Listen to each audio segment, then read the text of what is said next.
Hi, welcome to today's podcast on workplace and organizational issues for nurse practitioners in the state of Missouri. My name is Mary. I am a student registered nurse practitioner for the University of Central Missouri, and today we're going to be discussing really briefly how practice laws affect nurse practitioners in our state, the barriers we face, and what strategies could help us achieve full practice authority. So we're going to start with the scope of practice in the state of Missouri. Currently, Missouri remains one of the states that does not grant full practice authority to nurse practitioners. Instead, nurse practitioners are required to collaborate practice with a physician, and this type of agreement outlines the services the APRN can provide and typically requires the collaborating physician to review charts and be available for consultation, as cited in American Association of Nurse Practitioners for 2025. Unfortunately, this dependency can limit access to care, especially in rural areas like where I currently work, where physicians are scarce, even though APRNs are fully educated and clinically prepared to deliver safe care.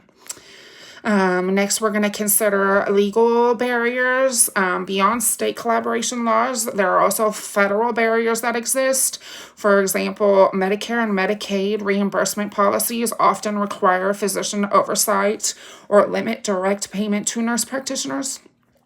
This not only undervalues nurse practitioner work, but can also discourage independent practice models. Private insurers may also impose their own restrictions on credentialing and reimbursement, which further complicates the practice landscape as well. And this is cited in Milstead and Short for 2023. Moving forward, one effective strategy to remove these barriers is through legislative advocacy. Nurse practitioners can work with state nursing associations like the Missouri Nurses Association to support bills expanding full practice authority. We can also educate lawmakers with evidence demonstrating that patient outcomes are equivalent under nurse practitioner-led care.